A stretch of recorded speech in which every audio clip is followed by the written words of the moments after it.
MDE. Allez-y, madame. Merci, Madame la maire. Madame la maire, mes chers collègues, aujourd'hui, nous sommes inquiets. Nous sommes inquiets car le site Tour Eiffel que vous nous présentez aujourd'hui est un double mensonge. C'est un mensonge écologique et c'est un mensonge patrimonial. Ce projet, vous ne le faites pas pour les Parisiens, vous le faites pour vous, pour présenter la plus belle des cartes postales de Paris aux télévisions et aux touristes venus du monde entier pour les Jeux Olympiques de 2024, en espérant faire oublier la saleté et tous les échecs de votre politique.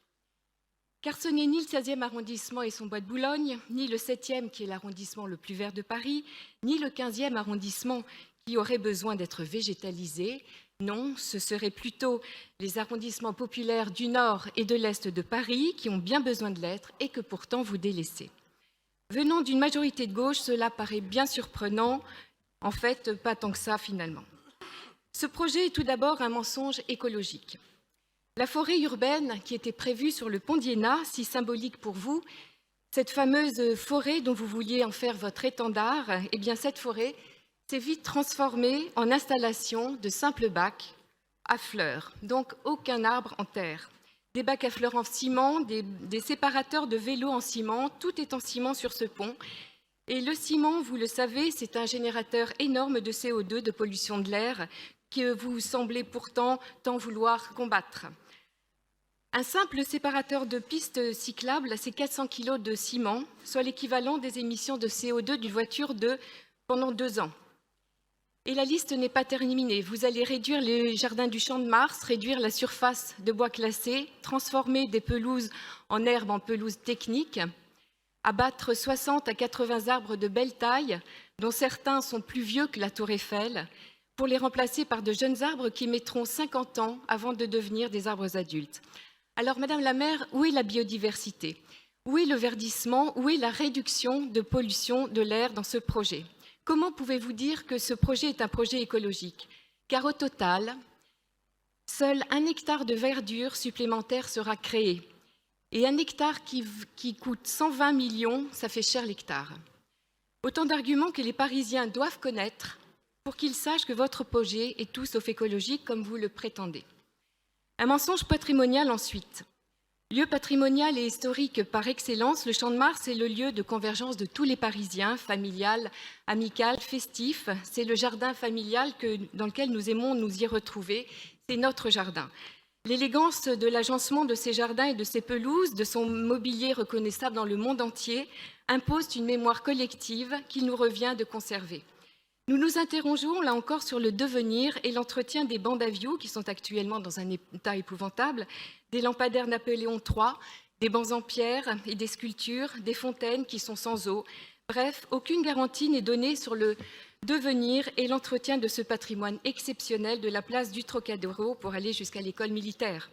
Aucune garantie n'est donnée non plus sur le nouveau mobilier que vous souhaitez installer sur le pont d'Iéna.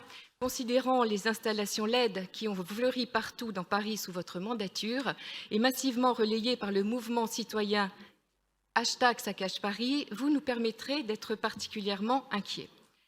Enfin, le bas des fontaines de Varsovie est un véritable sujet d'inquiétude pour les habitants du 16e arrondissement.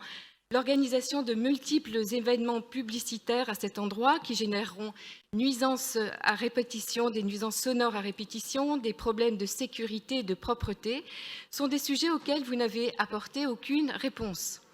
Nous déposons d'ailleurs un vœu à ce sujet pour demander la mise en place d'une gouvernance pour organiser et maîtriser toutes ces nuisances. Rien ne sert de bouleverser une ville entière, ni le quotidien des Parisiens, qui est déjà bien difficile à cause de votre politique. Vous avez un trésor patrimonial entre les mains. Il vous suffirait simplement de l'entretenir correctement, ce qui éviterait des catastrophes esthétiques et engendrerait des économies pour la ville de Paris. 120 millions investis dans ce projet, c'est l'équivalent de 5 années de rénovation du patrimoine à Paris que vous ne faites pas. Alors notre groupe tient à remercier et à saluer les nombreuses associations qui se sont mobilisées contre ce projet et qui réalisent un travail exceptionnel pour établir certaines vérités que vous évitez de dire. Alors oui, aujourd'hui, nous avons la responsabilité de ne pas alourdir Paris de l'extravagance de ce projet et nous voterons bien évidemment contre. Je vous remercie. Merci. Alors, maintenant, je donne la parole à Madame Catherine Ibled pour le groupe indépendant et progressiste. Merci. Comme nous l'avions fait lors du vote de la délibération SG35, en cohérence avec notre position, nous voterons contre cette délibération DU23 qui demande la mise en compatibilité du projet avec le PLU. Ce projet de réaménagement, depuis son origine, est contesté. J'ai envie de dire à l'instar de la plupart de vos projets d'aménagement urbain. Pourquoi ? Pour 3 raisons principales. La première, c'est la méthode de travail et de concertation que vous employez. Sous couvert de réunion, de concertation, vous livrez en réalité un projet déjà ficelé, bouclé, et vous déclinez ses détails pour tenter de faire adhérer les participants. Je rappelle que le rapport de l'autorité environnementale sur l'aménagement du site Tour Eiffel avait déjà rendu le 10 mars 2021 un rapport avec de nombreuses réserves. Les associations parties prenantes ont également déploré ce projet et l'absence de concertation.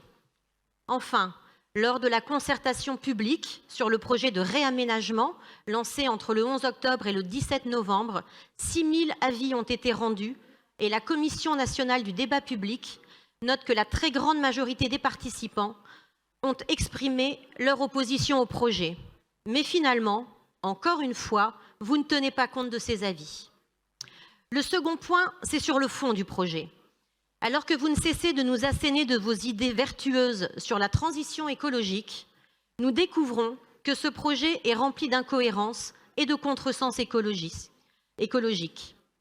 On assiste ainsi à une baisse de 25% des espaces verts, avec la réduction des pelouses, remplacées par une pelouse technique, dégradant l'image naturelle du lieu, une artificialisation des sols et des sous-sols, pouvant mener à des ruissellements des eaux de pluie et des inondations, voire à une pollution de la Seine en cas d'orage, ou encore à l'abattage de 13 grands arbres, qu'aucun nouvel arbre ne sera planté à l'exception de 3 remplacements au niveau des arbres d'alignement.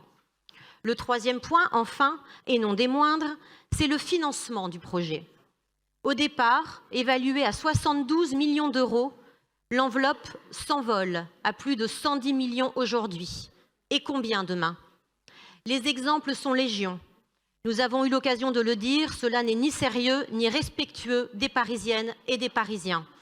Car rappelons-le, il s'agit d'argent public. Une bonne gestion de la ville impliquerait que chaque euro dépensé le soit pour le bien-être des Parisiens. Nous souhaitons l'arrêt de ces grands projets onéreux et souhaitons la réorientation des crédits vers les équipements de proximité tels que les écoles, les gymnases, la voirie ou les conservatoires. Madame la maire, Monsieur le Premier adjoint, nous sommes dans une phase de révision en profondeur du PLU et c'est une démarche louable. Ce PLU, dit bioclimatique, est l'occasion de remettre à plat de nombreux sujets qui jusqu'ici, vous l'avez souvent dit, vous contraignent à accepter des permis de construire alors que vous n'en portez pas ou n'en partagez pas le contenu. Le projet de réaménagement du site Trocadéro Tour Eiffel est un projet d'envergure, un projet structurant pour la capitale aux multiples répercussions. Le symbole est fort. L'exemplarité devrait être au rendez-vous. En décembre 2020, notre groupe avait présenté un vœu demandant un moratoire sur ce projet et notre position n'a toujours pas varié. Face à l'évidence, vous avez l'opportunité ici de sortir par le haut de ce projet, mais peut-être préférez-vous finalement céder à la pression politique. Madame la maire, dans un contexte budgétaire plus que contraint, il faut viser l'efficacité des politiques publiques et dans ce projet, trop de points ne sont pas à la hauteur de l'enjeu. Merci. Merci. Je donne la parole maintenant à Madame Rachida Dati. Madame la Présidente, c'est vous qui présentez le vœu 15.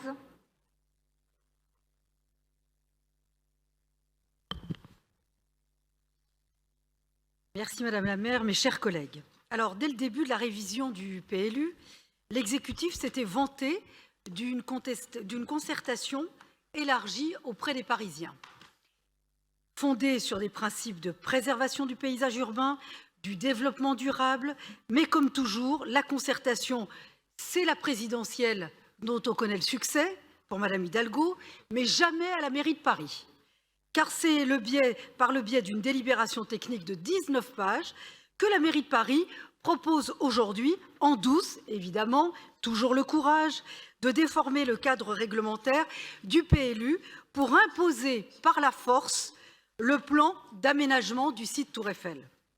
Pour tailler dans le vif du plus grand espace vert de la capitale, la mairie est contrainte de faire voter une délibération qui s'assoit sur tous les principes fondamentaux du PLU. Mais ça n'est pas la première fois que la mairie de Paris s'assoit et sur les principes et sur les règles, pour ne pas dire la loi.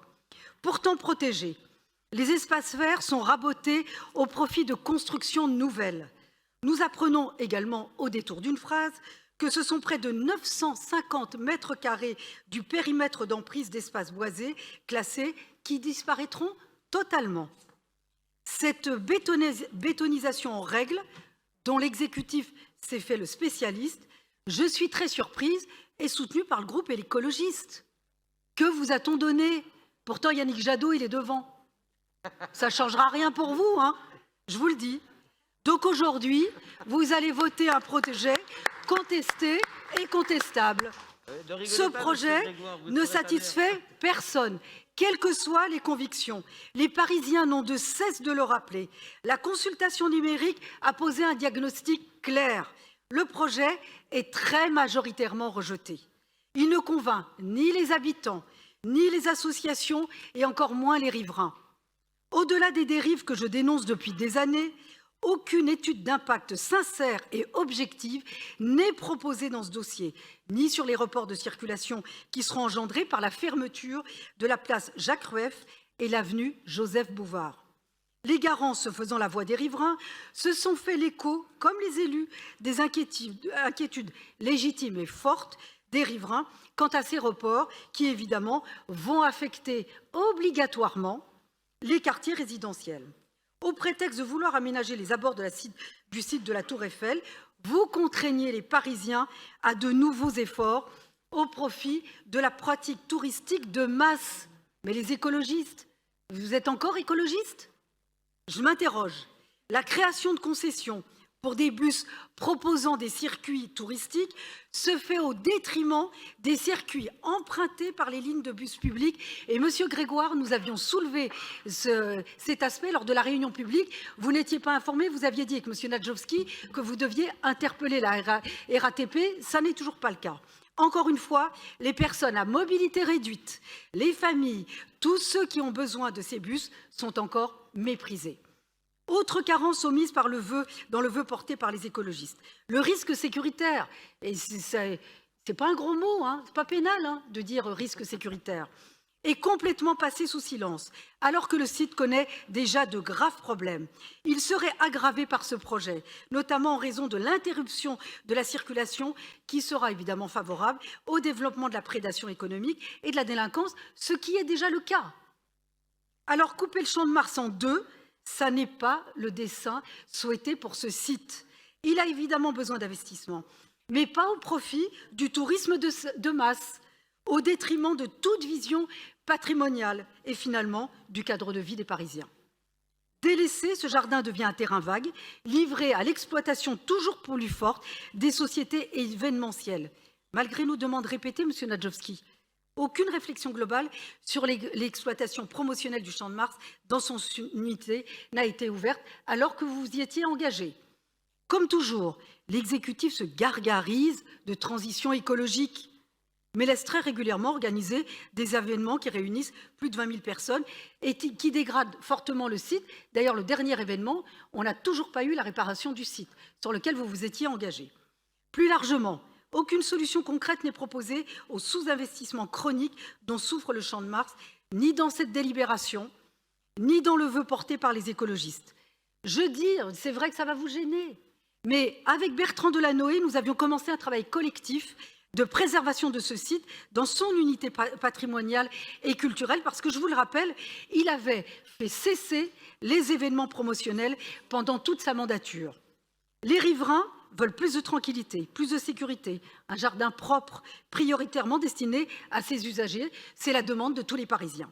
Ce sont les Parisiens, leurs besoins quotidiens qui auraient dû être au cœur du projet.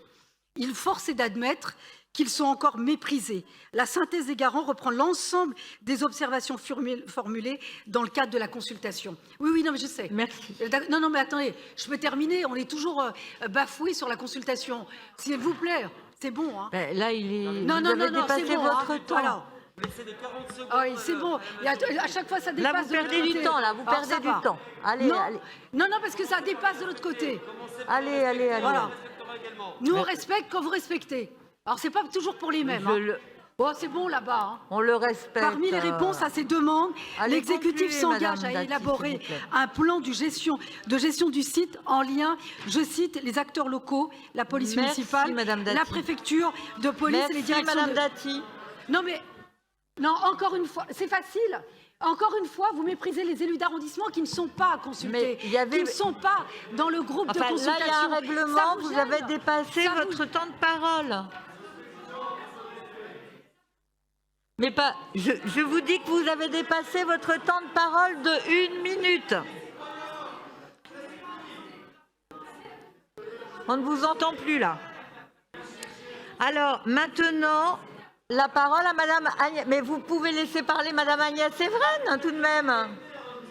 Madame Agnès Evren a la parole. Madame Agnès Evren, je pense que vous ne voulez pas entendre Madame Agnès Evren? Eh bien alors allez-y madame, je vous en prie. Je vous en prie. Allez-y. Bon, Madame Evren, c'est à vous.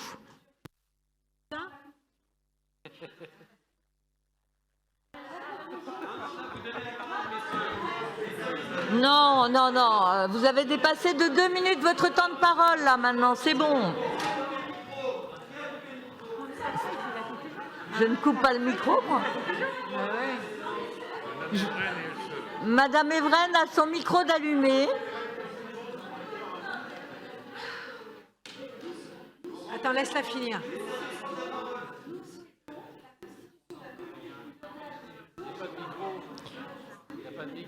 Madame Evren, vous avez la parole. Madame Evren, vous avez la parole. Madame Evren, vous avez la parole. Madame Evren, vous avez la parole. Donc, ça elle demande un comité de pilotage? Madame, vous n'êtes pas non plus maire de Paris, il me semble, madame. Bon. Alors, j'ai une demande de rappel au règlement. Elle est là pour présider le jury. Une demande de rappel au règlement, monsieur Rémi Féraud. C'est elle en personne qui a présidé le jury. Merci, Madame la maire. Il y a dans cette Assemblée un règlement. Il est le même pour toutes et tous les élus, avec un temps de parole que vous avez déjà largement dépassé. Il ne revient pas à moi d'en juger, mais à la présidente de séance. Je réclame l'égalité entre tous les élus. Il n'y a pas d'élus supérieurs aux autres. Et je demande une suspension de séance pour que chacun se le rappelle. Alors, suspension de séance de droit.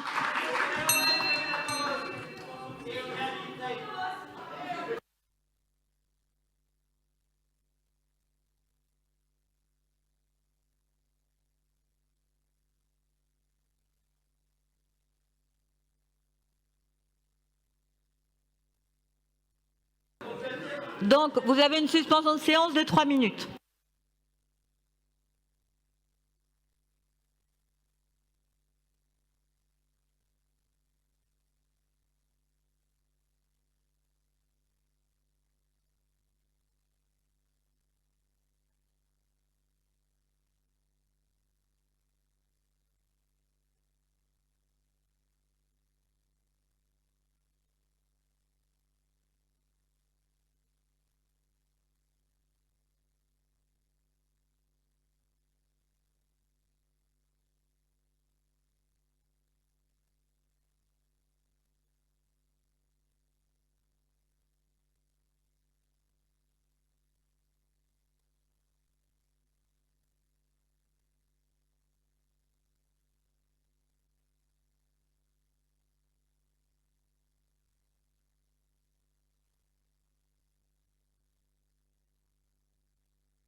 Je me redemande.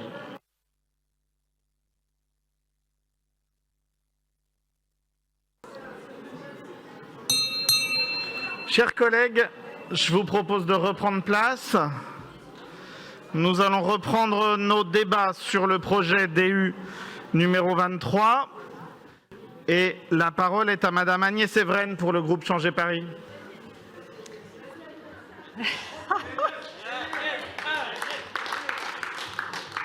Merci. Je voudrais dire d'abord en introduction mon étonnement. Madame Hidalgo était là évidemment pour présider les jurys pour choisir le projet. Mais quand il s'agit d'écouter l'opposition, eh bien, Madame Hidalgo, elle n'est pas là.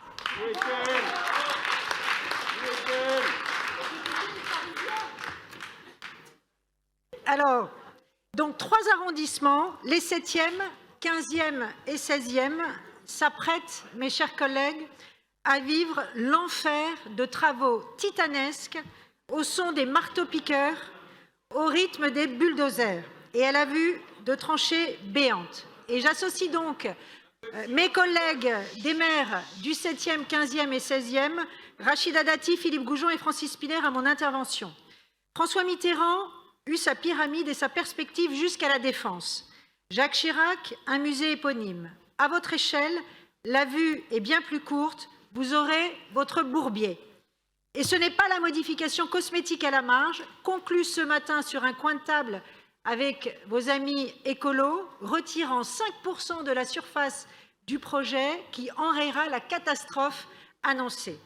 Votre réponse d'ailleurs à la conférence de presse qui a été tenue ce matin par l'association France Nature Environnement est bien plus que faible, comme l'a d'ailleurs souligné à l'instant notre présidente Rachida Dati. Dans quelques mois, les quartiers de la Motte-Piquet, Duplex et Bir Hakeim subiront de plein fouet les conséquences de votre entêtement idéologique et de votre obsession anti-voiture. Avec la fermeture du pont d'Iéna à la circulation, ce projet va provoquer des reports de circulation massifs sur les ponts de Bir Hakeim et de Grenelle et sur de nombreux axes déjà très fréquentés du 15e arrondissement comme le boulevard et le quai de Grenelle. Sous les fioritures du premier pont végétalisé de Paris se cache un quotidien moins bucolique. Les 2 rapporteurs de la Commission nationale du débat public ne s'y sont pas trompés en analysant les 6124 avis des Parisiens recueillis entre les 11 octobre et 17 novembre dernier, qui clament tous à l'unanimité leur inquiétude quant à la fermeture d'un axe essentiel pour passer d'une rive à l'autre. Loin de dissiper des craintes légitimes, vous lancez une étude préalable à la faisabilité d'un tourne à gauche vers le pont de Bir Hakeim depuis l'avenue de New York afin d'inciter les automobilistes à utiliser ce pont plutôt que celui de Grenelle. Circuler, il n'y a rien à voir. Là encore, les rapporteurs exigent des précisions sur les impacts en matière de déplacement ainsi que de report des circulations. C'est dire l'approximation et le flou qui ont prévalu dans ce projet mal ficelé et concis et en dépit du bon sens et de l'intérêt supérieur des riverains. Quant à vos ambitions environnementales, elles prêteraient à sourire si la bétonisation de Paris n'était pas si dramatique. Tout est bon pour faire oublier que vous avez la tronçonneuse Lest. En 6 ans, 15 000 arbres auront été abattus. Vous en abattrez près de 80 de plus avec ce projet dont certains plantés en 1878, faut-il le rappeler. Vous êtes le fossoyeur des hôtes de ces bois.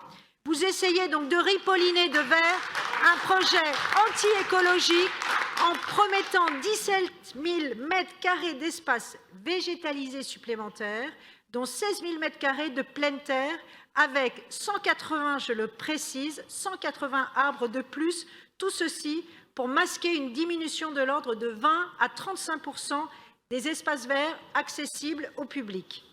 Votre communication ne résiste pas à l'épreuve des faits. Sous l'affiche, le bitume.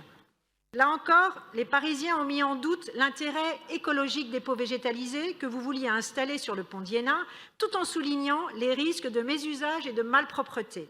De jardinière flottante à litière grandeur nature, il n'y a qu'un bac. Avec Rachida, avec Philippe Goujon et avec Francis Spinner, ainsi que je tiens à le dire, avec Jacques-Henri Semel, qui est l'adjoint de quartier Beaugrenelle et Duplex La Motte-Piquet, nous demandons la suspension immédiate de ce projet calamiteux. La perspective des gens amputés par la ceinture de verre entourant le monument sera irrémédiablement obturée par les mobiliers urbains et autres constructions prévues, reléguant le Champ de Mars à une arrière-cour. 1000 m² d'espaces boisés classés seront sacrifiés pour ériger sous la Tour Eiffel locaux techniques, espaces de restauration et autres bureaux. Déclasser ce site, c'est porter atteinte à son intégrité. Vous qui ne cessez de prôner un PLU écologique, ce serait une régression inacceptable pour l'écologie. Et tout ceci pour un budget pharaonique de plus de 110 millions d'euros au lieu des 72 initialement inscrits. Ce dépassement record augure mal de la sobriété que vous revendiquez pour les Jeux Olympiques, dont vous désirez faire du Champ de Mars la vitrine d'un Paris fantasmé. Merci de conclure. Qui vire au cauchemar. Alors que 90%, et j'en termine, des participants se sont exprimés contre ce projet lors de la consultation publique, il est urgent que ce projet ruineux et cette aberration écologique soient intégralement repensés dans le cadre d'une véritable concertation avec les habitants et les élus. Merci Madame Evren. La parole est à Monsieur Florian Sidbon pour le groupe Paris en commun. Oui, Monsieur le maire, mes chers collègues. Alors sur ce projet, comme sur les autres, et je voudrais dire aux interlocuteurs précédents qu'il n'est pas interdit d'être de bonne foi dans cette Assemblée. Mais certains préfèrent faire du spectacle que dénoncer des vérités. Ce projet suscite des craintes, cela s'entend, c'est un projet d'ampleur, mais que lors de multiples réunions publiques, les élus de droite de notre Assemblée aient applaudi et confirmé des tas de choses erronées m'a grandement surpris. On perd de l'espace de végétalisation, dites-vous. C'est faux. C'est la création nette de 16 724 m² d'espace vert. Attendez, excusez-moi, si vous voulez faire du spectacle, je m'y connais un peu, j'ai des adresses, mais il y a des auditions, je vous les donnerai après. Mais là, on n'est pas là pour faire du spectacle et je sais faire la différence entre la politique et le spectacle. Alors on revient, on s'écoute et on est sérieux parce que sinon ça ne sert à rien ce qu'on fait ici. Bien, c'est faux, c'est la création nette de 16 724 m² d'espace vert perméable, de 2123 m² de toiture végétale et de 2137 m² de revêtement perméable. Comme il est faux de dire qu'il n'y a pas d'arbres plantés. Vous voulez présenter le projet comme un projet excessivement cher. Oui, il y a un dépassement. Il y a un an, un peu plus, en novembre 2020, j'ai eu l'occasion ici de l'expliquer. Est-ce que c'est un projet particulièrement cher? Non, il est sobre. Oui, il y a un dépassement, mais c'est seulement 500 € par mètre-carré de voirie. C'est le standard moyen des projets des grands sites comme la place de la Nation, Monsieur Sidbon, s'il vous plaît. Et Madame le Mes chers collègues, je vous prie d'écouter l'intervention de Monsieur Sidbon. Mes chers collègues, merci. On arrête le chrono. Allez-y. Bah vous vociférez, donc on est bien obligé d'arrêter le chronomètre. Bien. Et Madame le couturier, dire que c'est 100 millions pour 1 hectare, c'est au mieux une grosse erreur de calcul et au pire un grossier mensonge. Il n'y a pas d'études d'impact. Mais si, il y en a eu. Il y en a eu et plus de 1000 pages d'études d'impact ont été versées sur le site de la PPVE. On privatise, soi-disant, au profit de la Société de la Tour Eiffel, une partie de l'espace. C'est la plus grande des mauvaises foi. Et c'est à nouveau faux, évidemment. Le mur d'enceinte en verre est imposé par la préfecture de police. Et vous savez très bien pourquoi dans le contexte depuis 2015. Quelle mauvaise foi! L'événementiel, soi-disant, va augmenter. Et c'est encore faux. Si on ne dit pas qu'on multipliera l'événementiel, bien au contraire dans le projet. C'est faux, il y a un engagement à ce qu'il n'y en ait pas plus. La destination de cette enclave verte au Trocadéro, c'est de vivre et de respirer. Et notre premier adjoint a maintes fois dit qu'il ne sera pas un espace dédié spécifiquement à de l'événementiel. Il prévoit au contraire d'encadrer les événements qui se déroulent et chacun comprend qu'ils s'en déroulent au pied d'un des plus grands monuments du monde. Et pour répondre à l'inquiétude qui a été exprimée lors de la PPVE, cette délibération contient l'engagement de mettre en place un comité de gestion du site, ce qui est propre à rassurer les craintes. Soi-disant, c'est un projet qui ne respecte pas le patrimoine et là c'est peut-être encore le plus drôle. Car c'est encore faux, oui. Il y aura une réorganisation dans le respect du patrimoine des différents objets qui se sont accumulés au cours du temps. Mais évidemment, le principe des conservateurs, c'est qu'ils veulent conserver. Conserver à tout prix. Mais que bien souvent, trop occupés à dire que c'était mieux avant, ils ne savent même plus eux-mêmes ce qu'ils veulent conserver. Alors, j'ai envie de vous poser, mesdames, messieurs, si vous voulez bien m'écouter, une question. De quelle ville, de quelle époque êtes-vous nostalgique ou voulez-vous être protecteur? Celle de la construction de la Tour Eiffel? Le problème principal de la pollution, crucial aussi à l'époque, mais moins dangereux, beaucoup moins pour la santé que le nôtre, était alors le crottin. Le crottin de cheval qui envahissait nos rues, traversé par 80 000 chevaux, le crottin qui posait de nombreux problèmes qu'ont dû gérer nos prédécesseurs. À l'époque, les rues étaient sales, pour de vrai cette fois. À l'époque, les sols étaient perméables et de voitures à moteur, il n'y en avait tout simplement quasi pas. Êtes-vous nostalgique de cette époque ? Ou bien est-ce que c'est le patrimoine que vous voulez conserver le plus, c'est la place qu'on a fait à l'automobile depuis sur ce site? Le bitume, le rond-point du Trocadéro et le quai Branly actuel avec le peu de place laissée aux piétons? Si le groupe GEP pose des pistes d'amélioration intéressantes, la droite pourrait avoir l'honnêteté de dire qu'elle s'oppose tout simplement à nouveau à un projet de réduction de la voiture. Au contraire, c'est un très beau projet et ce que je retiens, contrairement à vous, c'est que c'est un projet ambitieux qui traduit le subtil équilibre nécessaire entre enjeu patrimonial et enjeu environnemental. C'est la transformation d'un site très minéral qu'il convient pour des questions climatiques et pour le confort des usagers et riverains de végétaliser. Et c'est surtout la possibilité, tout en offrant une expérience améliorée aux 7 millions de touristes, c'est surtout la possibilité pour tous les Parisiens de se réapproprier ces espaces et d'en faire un nouveau grand parc parisien. Je vous remercie. Merci, Monsieur Sidbon.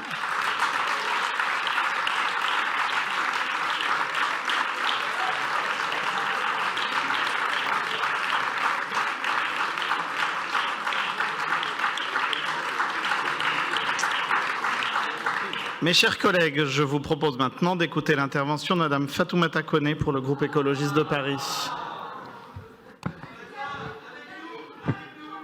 J'espère que vous allez m'écouter du coup. Merci. Madame la maire, chers collègues, les procédures de mise en compte... En fait, vous m'écoutez déjà plus. Oui, c'est pas grave, je m'adresse quand même à Madame la maire. Merci. Les procédures de mise en comptabilité, merci. Les procédures de mise en comptabilité du PLU sont souvent l'occasion de débats passionnés et passionnants, on peut l'observer, au sein de cette Assemblée. Celle que nous examinons aujourd'hui ne fera pas exception, compte tenu du caractère emblématique du site concerné. En raison de la succession de monuments emblématiques, le grand site Tour Eiffel est un lieu touristique parisien, français et mondial majeur. Cet état de fait, que nous ne pouvons ignorer, nous oblige à réaménager le site afin d'y proposer un accueil plus fluide, plus qualitatif, plus agréable pour les visiteurs et les usagers. Je vous le dis, pour m'y être rendu à plusieurs reprises, et en particulier ces derniers mois, le site n'est actuellement pas digne du prestige national et international dont il jouit. Et nous devrions toutes et tous nous accorder sur la nécessité de le rénover. C'est pourquoi le projet présenté aujourd'hui propose plusieurs aménagements, dont l'uniformisation esthétique des kiosques à vocation commerciale, la multiplication significative des toilettes qui font cruellement défaut sur le site, la construction de bagageries ainsi que de locaux aménagés pour les employés de l'A7. Il nous a semblé qu'au-delà de la nécessité d'améliorer les conditions de travail des employés de l'A7, certains bâtiments actuellement présents devant être détruits pour laisser place à de nouvelles plantations, le bilan des mètres carrés implantés sera ainsi nul. Des améliorations significatives en termes d'abattage d'arbres ont été apportées au projet. Nous considérons donc que l'équilibre végétal du projet va dans le sens de la déminéralisation de la ville que les écologistes appellent de leur vœu depuis des décennies. Nous allons ainsi gagner 1,8 hectare de surface végétalisée, dont 1,6 hectare de pleine terre, essentiellement des espaces aujourd'hui dédiés à la circulation automobile. Et oui, 2 ronds-points épouvantables dédiés à la bagnole vont ainsi disparaître au bénéfice des piétons et des cyclistes. Nous allons également piétonniser entre le pont d'Iéna et les fontaines de Varsovie, qui s'apparentent aujourd'hui à un véritable parcours du combattant. Et enfin, végétaliser la place du Trocadéro. Et oui, tout cela va de notre point de vue, dans le bon sens. Le groupe écologiste, à l'instar des associations de cyclistes parisiennes, souhaite que les continuités cyclables soient améliorées. C'est chose faite et il sera désormais possible de circuler à vélo de part et d'autre du site et une piste cyclable sera créée dans la Trémie. Ces aménagements s'inscrivent dans la politique de rééquilibrage de l'espace public menée par cette majorité depuis plusieurs mandatures, notamment dans l'impulsion des écologistes. N'en déplaise à certains à droite de cette Assemblée, la priorité absolue doit être donnée aux mobilités douces, partout où cela est possible. Le grand site Tour Eiffel étant également un espace vert d'agrément pour les riverains des arrondissements qui le bordent et pour tous les Parisiennes et les Parisiens, le projet prévoit l'aménagement de la partie nord du Champ de Mars en y installant notamment des pelouses moins larges et surélevées. Cet aménagement a d'ailleurs été vivement critiqué par les associations de riverains ainsi que par l'autorité environnementale. Ainsi, afin de garantir l'unité paysagère du site et de préserver les futurs aménagements de l'impact des Jeux Olympiques et de privilégier les variantes plus végétales, le groupe écologiste dépose un amendement demandant un moratoire sur la partie du nord du Champ de Mars. Il nous apparaît plus cohérent de reporter ces aménagements après les Jeux Olympiques 2024 afin de proposer un projet de réhabilitation plus ambitieux et plus végétal pour le Champ de Mars qui en a impérativement besoin. Nous demandons également à ce que la réhabilitation des jardins du Trocadéro, aujourd'hui fortement dégradés, alors qu'ils forment un îlot de fraîcheur collé aux fontaines de Varsovie et à la Seine, soit étudiée et intégrée au projet post-Jeux Olympiques. Madame la maire, chers collègues, vous l'avez compris, pour les écologistes, ce projet présente d'importantes améliorations qui nous permettent de présenter un projet à la hauteur du site. Néanmoins, comme tout projet, il est encore à parfaire. C'est la raison pour laquelle nous déposons l'amendement que je viens de présenter et un vœu qui sera présenté par Aminata Niakate. Si nos demandes sont acceptées, nous serons en mesure de voter favorablement cette délibération et bien évidemment, comme nous l'avons toujours fait, nous resterons vigilants tout au long des travaux afin que le projet présenté aujourd'hui corresponde bien à celui qui sera mis en œuvre sur le site. Pour finir, Madame Dati, je pense qu'en tant qu'écologiste, nous n'avons aucune leçon à recevoir de votre part. Je rappelle tout de même que la tour triangle va être construite grâce à votre vote. Je vous remercie. Merci. La parole est à Monsieur Jean-Philippe Gillet pour le groupe communiste et citoyen. Merci, Monsieur le maire. Mes chers collègues, le Conseil de Paris nous livre souvent des surprises et cette délibération, mais surtout le débat qu'elle entraîne, en est la parfaite illustration qui pourrait se résumer à cette contradiction. Lorsque nous, les communistes, avec la majorité municipale, militons pour la construction de logements sociaux dans les beaux quartiers, à droite, on nous le reproche. Mais lorsque des espaces verts d'une taille très conséquente sont envisagés dans ces mêmes quartiers, ces mêmes personnes trouvent pourtant le moyen de s'y opposer aussi.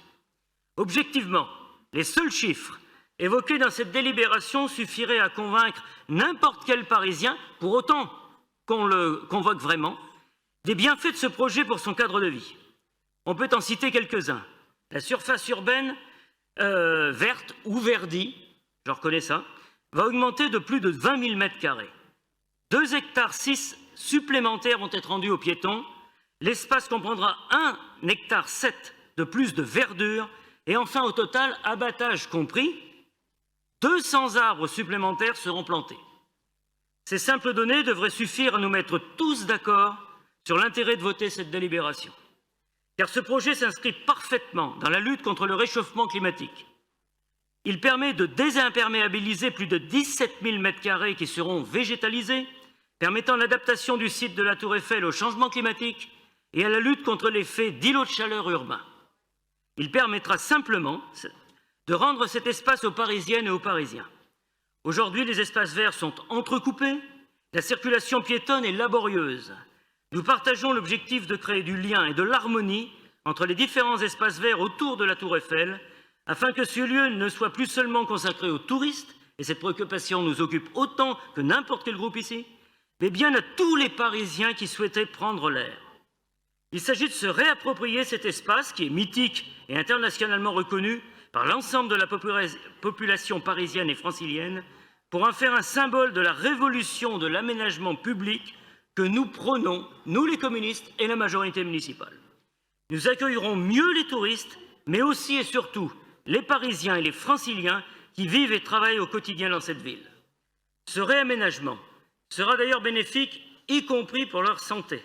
La réduction de la circulation automobile au profit des piétons, des bus et des vélos réduira les émissions de particules fines sur cette zone.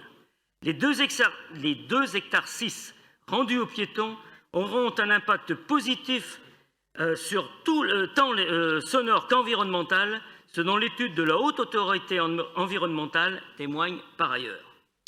Enfin, cet aménagement a été conçu pour, mais surtout avec les Parisiens et les Parisiennes.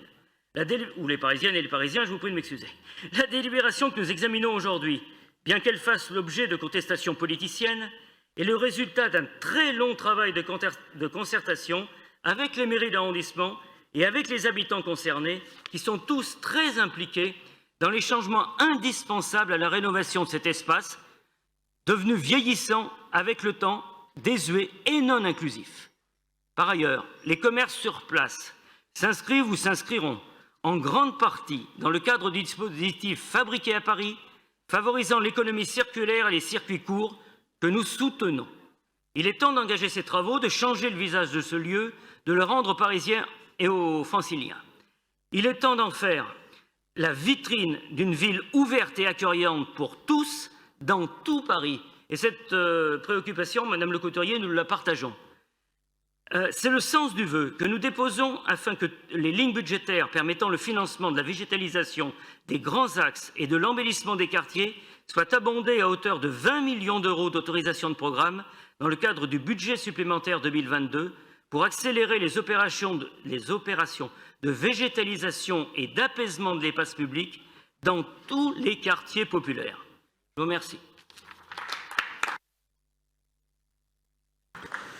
Merci. La parole est à Emmanuel Dauvergne pour le groupe Changer Paris.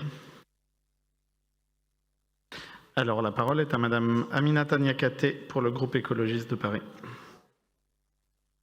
Je vous remercie, Monsieur le maire. Mes chers collègues, depuis sa publication en mars 2021, le groupe écologiste de Paris n'a eu de cesse de demander sur le site de la Tour Eiffel la réalisation d'aménagements respectueux de l'avis de l'autorité environnementale. Sur le secteur du Champ de Mars, la principale critique du groupe écologiste en matière de végétalisation portait sur la réduction considérable de la largeur des pelouses perméables de pleine terre du Champ de Mars et sur la mise en place sur l'ensemble du site d'un dispositif de pelouse technique surélevé de 30 cm, encadré de bordures minérales et des allées, élargi, doté de surcroît d'un revêtement en béton désactivé.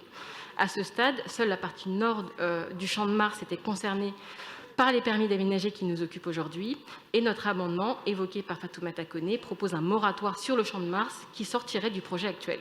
Le temps de tout revoir, car il faut réhabiliter cet espace fortement abîmé. Cela signifie des mètres carrés de pleine terre préservés. Il était question de supprimer 30% des pelouses existantes. Cela signifie plus de police technique, plus de surélévation éventuellement nuisible à la perméabilité, plus de délimitation en blocs de granit et plus de béton, même désactivé, sur des allées dont on envisageait initialement l'élargissement. Ensuite, vous le savez, nous en avons beaucoup parlé ici, ce qui abîme considérablement cet espace vert, c'est l'organisation à outrance d'événements sportifs, culturels, festifs, voire militants. Autre élément pointé par l'autorité environnementale, autre élément pointé par le groupe écologiste. Nous avons déposé à cet égard un vœu qui vise à permettre aux espaces végétalisés de se restaurer et d'échapper un peu à la double pression touristique événementielle qui entraîne sa fréquente dégradation et nuise à son image. Ce vœu, conformément à la recommandation des garants à l'issue de la participation du public par voie électronique, propose la création avant l'été 2022 d'une instance de gouvernance réunissant les différents services de la ville de Paris, un certain nombre d'acteurs compétents pour la gestion du site, ainsi qu'un certain nombre d'acteurs locaux, dont les maires d'arrondissement. Cette instance de gouvernance élaborerait à horizon septembre 2022, un plan de gestion du site Tour Eiffel relativement à son occupation par des événements publics ou privés. Il s'agirait d'une commission qui rendrait des avis conformes. Nous proposons que cette commission se réunisse trimestriellement, présente chaque année un calendrier des événements prévus sur le site, calendrier rendu public. Notre vœu demande également que la Ville de Paris s'engage à respecter un total de 250 jours de relâche où aucun événement n'aurait lieu. Et enfin, notre vœu demande que la Ville de Paris réclame au comité d'organisation des Jeux Olympiques et Paralympiques de Paris 2024 de présenter l'étude d'impact de la tenue des JO sur le Champ de Mars le plus rapidement possible, conformément là aussi à la demande de l'autorité environnementale. Voilà pour ce vœu. Ensuite, j'aimerais revenir sur les discours que l'on peut entendre ici et là sur la privatisation de l'espace public visant le site de la Tour Eiffel. Alors, si la Tour Eiffel est bel et bien cernée d'un dispositif de sécurité, cet espace de sécurité reste bel et bien accessible gratuitement au public. Il est compliqué de revenir sur le dispositif sans l'aval de la préfecture de police. Nous avons pris bonne note que la signalétique serait améliorée pour que le public ait bien connaissance de l'accessibilité gratuite des espaces verts situés à l'intérieur du dispositif de sécurité de la Tour Eiffel, ce qui n'est pas nécessairement évident aujourd'hui. Ensuite, je sais gré à l'exécutif d'avoir intégré toutes nos demandes relatives aux continuités cyclables du site, au passage des bus dédiés au transport en commun, au cahier des charges des kiosques à activité commerciale privilégiant l'ESS, le Made in France et une démarche tendant au zéro déchet. Je souhaiterais enfin rappeler que nous avons toujours soutenu les démarches de piétonisation de la ville et que ce site, coupé à la circulation automobile, gagnera en baisse de pollution de l'air, en baisse de pollution sonore. Il gagnera en qualité de vie avec la création de 1,6 hectares de pleine terre.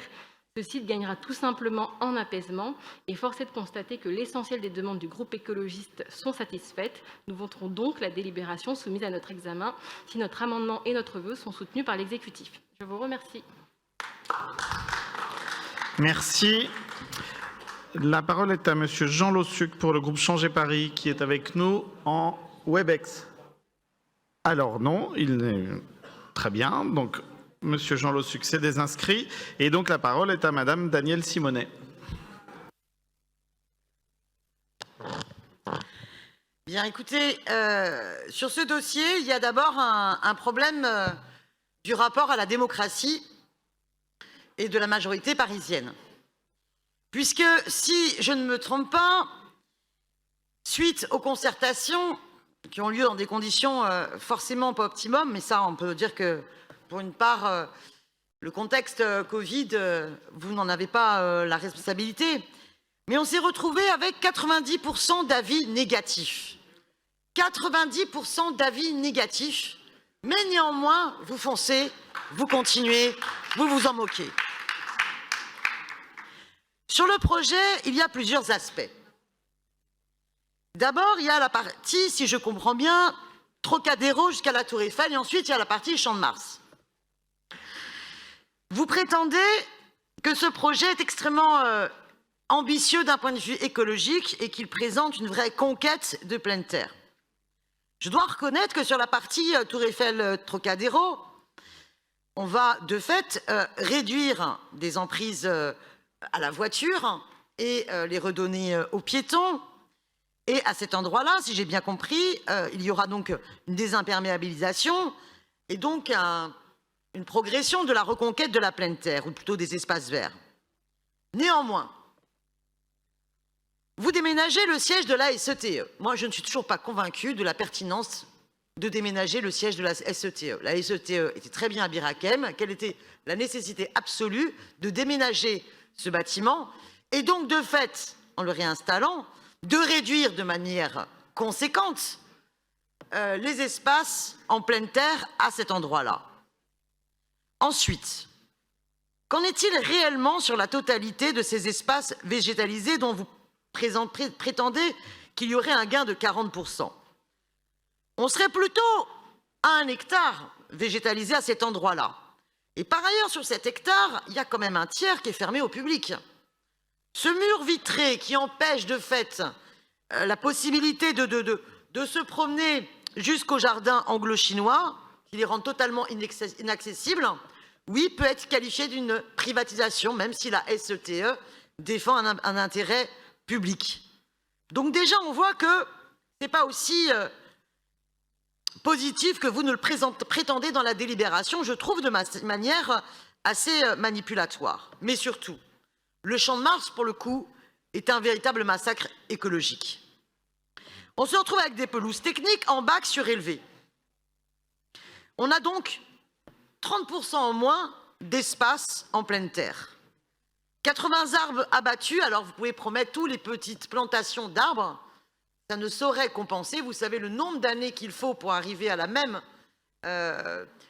utilité, que ce soit en termes d'ombre, que ce soit en termes de captation de CO2.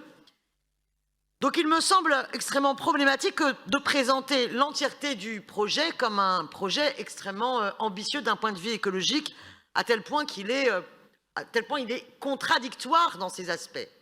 On prétend de la reconquête d'un côté et on bétonne de l'autre. Quel gâchis, quel échec. Et ce n'est pas pour rien qu'en fait les Parisiennes et les Parisiens n'en veulent pas. Et maintenant, quelle est la somme? La facture à l'arrivée, c'est 110 millions d'euros. C'est énorme.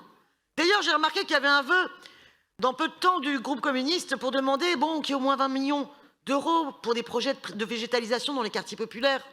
Mettez les deux l'un à côté de l'autre. Ça ne vous choque pas? Moi, ça me choque. 110 millions d'euros pour ce résultat si contrasté, et tout ça sur la pression des Jeux Olympiques de 2024, où on sait que les événements de ces Jeux Olympiques vont être par ailleurs un massacre d'un point de vue écologique. C'est pas pour rien que l'avis de l'autorité environnementale est négatif sur le projet.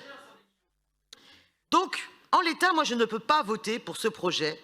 Je voterai les amendements qui ont été présentés par le groupe écologiste, notamment celui sur le moratoire Nord-Champ-de-Mars. Mais franchement, je pense qu'il faut réapprendre à concerter. Concerter, c'est pas de toute façon, on vous écoute, cause toujours, tu m'intéresses, on fera comme on a dit.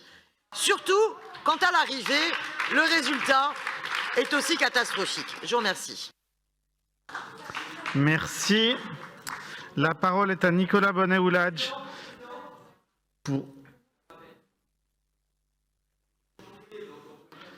Rappel au règlement, je vous en prie. Non, pas. Je voudrais juste demander un scrutin public sur la DU 23.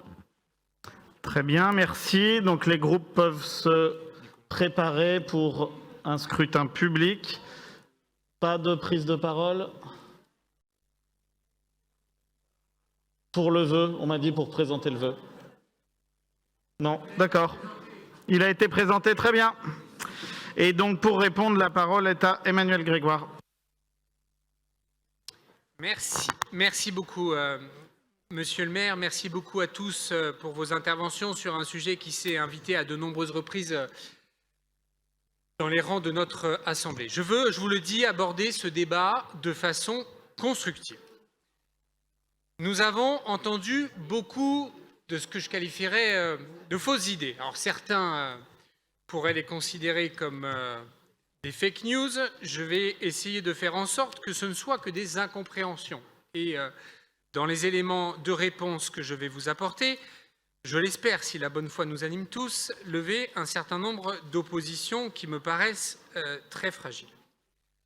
Parmi les nombreuses incompréhensions que nous avons observées, je le dis, on parle de 80 arbres coupés, mensonge patrimonial, j'y reviendrai dans un instant, baisse de 25% des espaces verts, taillé dans le vif des espaces verts, pas d'étude d'impact, elle est assez longue, je l'ai lue moi-même, ça m'a pris beaucoup de temps, elle fait près de 1000 pages, y compris sur le sujet de la circulation automobile, y compris puisque nous avons eu l'occasion de la présenter en réunion publique dans le 16e arrondissement où Monsieur le maire m'avait invité et invitation à laquelle j'avais évidemment répondu favorablement.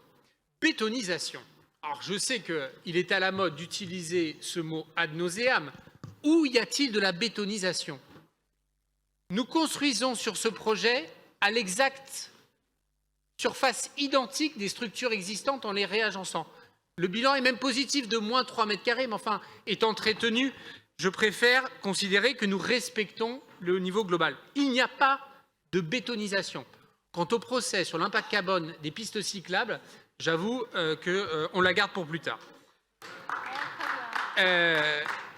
Donc, je vais revenir sur tous ces points-là, et je le dis vraiment, peut-être avec naïveté, mais quand même avec beaucoup d'espoir. Sur tous les points qui ont été objectés, je vais y répondre précisément, et on verra ce qui distingue l'inquiétude de l'insincérité, le volontarisme de la démagogie. Commençons d'abord par quelques orientations globales du projet. Vous le savez, ça a été dit, je ne sais pas comment le dire de façon plus claire, nous créons net 1,8 hectare d'espace vert, dont 1,6 hectare de pleine terre. On peut appeler ça comme vous voulez, ça s'appelle la création d'un très grand parc d'espaces verts supplémentaires au cœur de Paris. Deuxième chose, sur les 10 hectares du périmètre du projet, nous en rendons 3,5 hectares pour les piétons et pour une partie accessible aux bus et aux vélos. Donc vous avez là les deux piliers de ce projet de réaménagement, la végétalisation et deuxièmement la piétonisation. Et on comprend que c'est peut-être un peu, pour une partie de notre hémicycle, le cœur du problème. Quand on revient sur le détail, sur la végétalisation, nous avons actuellement exactement 46 955 mètres carrés. Le projet sera de 65 340 mètres carrés, dont 1,6 hectare supplémentaires de pleine terre. Nous allons planter, et ça c'est un élément d'ajustement, nous avons, grâce aux études et à la concertation, amélioré le projet. Nous allons planter 227 arbres et nous en abattrons 21. Ça fait donc un bilan net de 206 arbres grâce à l'action que nous avons menée avec Christophe Nazdowski et avec David Béliard. Deuxième chose, et pardon, là je trouve que là aussi une forme de mauvaise foi habite une partie d'entre nous. Vous le savez très bien que l'enceinte de verre est une disposition de sécurité destinée à protéger l'un des sites les plus exposés au monde en matière de risque attentat. C'est une prescription de sécurité à caractère obligatoire, elle est réversible et troisièmement, elle n'est pas plus du tout privatisée, attention au mot, elle est librement accessible après un passage de sécurité. Et nous avions mené ce travail, il n'est pas lié au projet, vous le savez, c'est déjà en œuvre depuis maintenant un long moment, avec l'APP, avec l'inspection des sites et avec les architectes des bâtiments de France. Et donc, je crois que nous aspirons tous à un moment à pouvoir retirer cette enceinte de verre. En attendant que les conditions de sécurité de notre pays le permettent, nous allons devoir la conserver. Mais ce n'est pas un espace privatisé, c'est un espace libre d'accès, sous contrôle sécurisé. Les fonctions événementielles, et là, j'ai eu l'occasion de le dire, d'en échanger avec notamment monsieur le maire du 16e arrondissement, monsieur le maire du 15e, madame la maire du 7e. Je sais la sensibilité du site et parfois, disons-le, sa surexploitation pour l'événementiel. C'est d'ailleurs tout le sens d'une des propositions formulées par le groupe écologiste de Paris, à laquelle nous adhérons, revoir la gouvernance, diminuer l'intensité d'usage et lorsqu'il y a des événements, protéger les pelouses pour faire en sorte que nous ne les refassions pas. Et donc, c'est l'une des raisons, il y en a d'autres, pour lesquelles j'émettrai un avis favorable et sur l'amendement et sur le vœu du groupe écologiste de Paris, avec une petite nuance de proposition d'amendement qui a été transmise sur la gestion événementielle du champ de masse. La marchandisation, nous faisons exactement l'inverse. Nous avons veillé à porter d'abord la redéfinition d'un cahier des charges qui soit plus exigeant, une offre commerciale diversifiée, valorisant le savoir-faire parisien et français, des engagements environnementaux et sociaux, circuits courts, bio, économie sociale et solidaire, réduction des déchets et une architecture commune. La pelouse technique, juste pour organiser des événements, elles ne sont pas techniques pour cela. Elles sont techniques parce que ça améliore la performance d'entretien de cette pelouse. Mais ça reste à l'usage une pelouse, évidemment. Et nous n'avons aucunement, et je viens de le dire, l'intention d'augmenter l'événementiel. C'est un chiffon rouge qui est agité comme argument pour s'opposer globalement aux orientations structurantes du projet, mais ce n'est pas sincère. Sur la construction, je l'ai évoqué, le site actuellement compte 1517 mètres carrés de bâti. Il y aura 1514 mètres carrés de reconstruits. Et Madame Dati, vous avez raison, 950 mètres carrés de font l'objet de régularisation. Mais nous n'allons pas les créer de façon supplémentaire. Il s'agit de la régularisation a posteriori de choses qui existent déjà. Et donc, nous profitons de la mise en conformité du PLU pour corriger, peut-être des errements, enfin pas dans des dimensions immenses, puisqu'il s'agit de 150 mètres carrés, qui d'ores et déjà ne respectaient plus leur destination d'origine. Donc, on en profite pour faire les choses correctement. Sur la question de la restauration et de la protection du patrimoine historique, mobilier urbain, fontaines, lampadaires, statues. J'espère être exhaustif. L'intégralité du mobilier historique sera conservée et rénovée, en particulier les assises et ce qui fait aussi le charme de ce lieu, c'est-à-dire le mobilier urbain art déco, qui est l'une des caractéristiques de la grande phase de réaménagement de ce site dans la première moitié du XXe siècle. Il y aura une nouvelle signalétique très inspirée du mobilier historique qui ne sera déployée que pour remplacer le mobilier de signalétique des années 90. Et personne ne croit utile de le garder, celui-là. On garde ce qui est beau, on change ce qui est laid. Il y a beaucoup de travail, c'est vrai, partout, Madame Dati.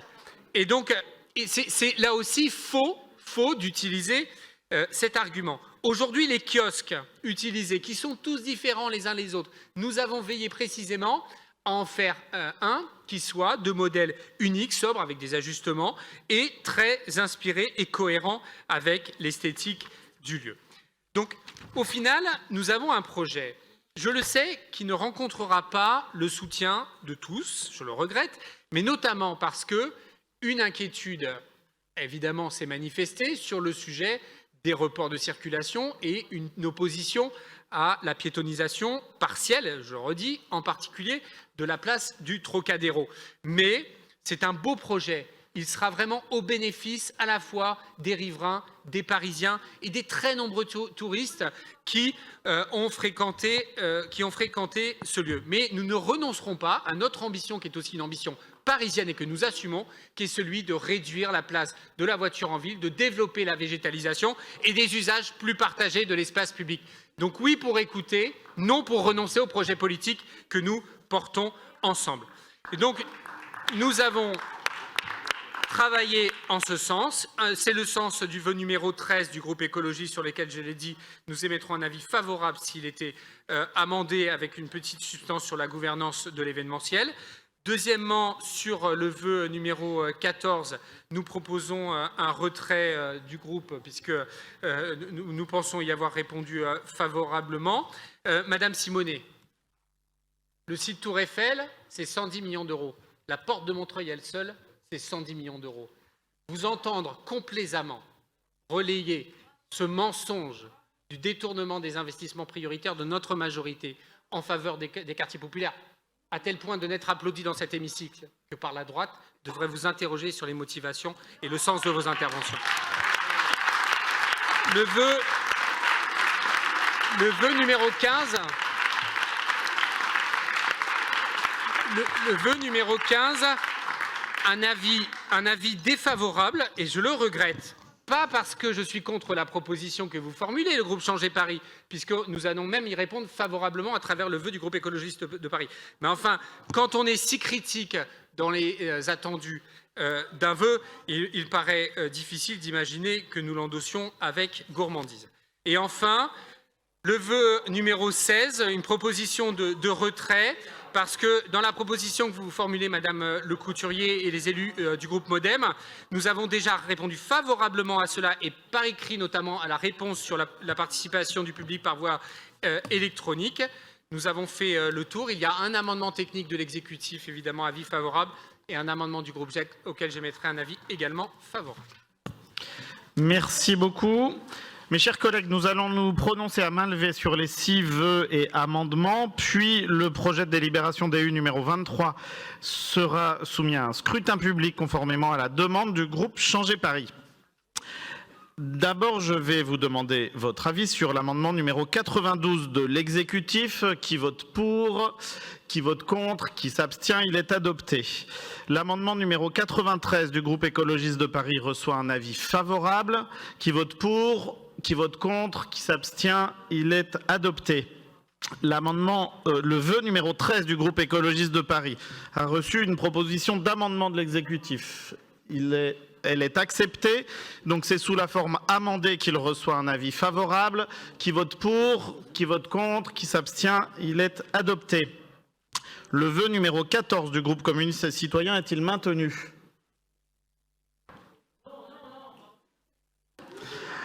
Il est donc retiré. Merci beaucoup. Le vœu numéro 15 du groupe Changer Paris reçoit un avis défavorable. Qui vote pour? Qui vote contre? Qui s'abstient? Il est rejeté. Le vœu numéro 16 du groupe Modem démocrate et écologiste est-il maintenu? Code des associations. Donc Il est maintenu, merci. Il reçoit un avis défavorable. Qui vote pour? Qui vote contre? Qui s'abstient? Il est rejeté. Nous allons maintenant ouvrir le scrutin public pour le projet DU numéro 23. Après, donc, tous les groupes n'ont pas encore distribué les cartes. Donc, petite suspension de séance de distribution de cartes pour 5 minutes.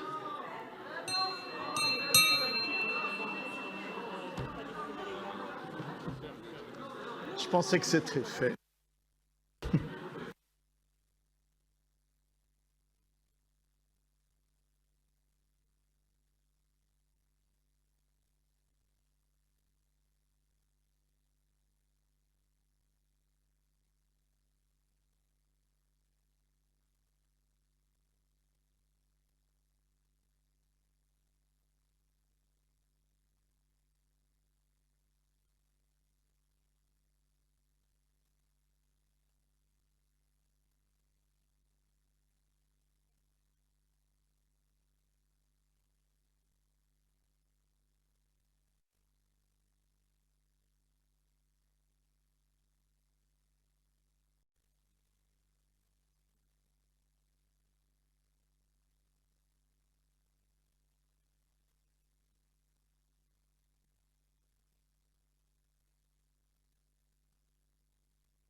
Mes chers collègues, je vous rappelle que si vous êtes porteur d'une procuration, vous commencez par voter avec votre carte. Une fois que votre vote est enregistré, vous retirez la carte, vous insérez la carte de cette procuration sans vous déplacer, mais en restant bien à votre place.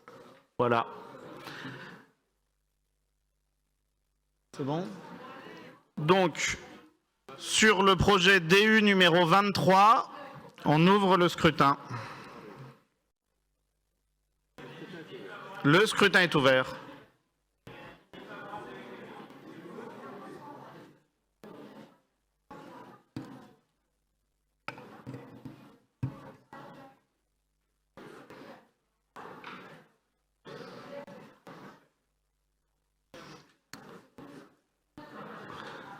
Le scrutin est ouvert.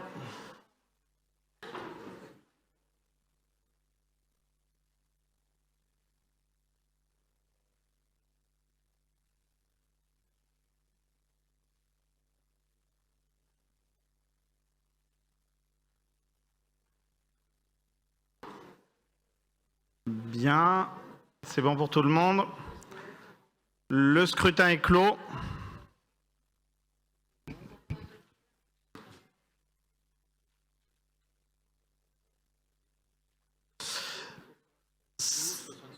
Donc, vous avez tous pu voir les résultats. 93 votes pour, 66 votes contre, c'est bien ça?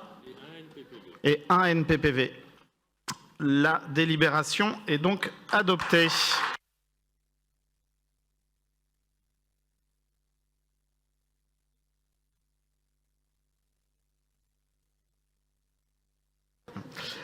Nous passons à l'examen du projet DU numéro 26 qui concerne la cession d'une propriété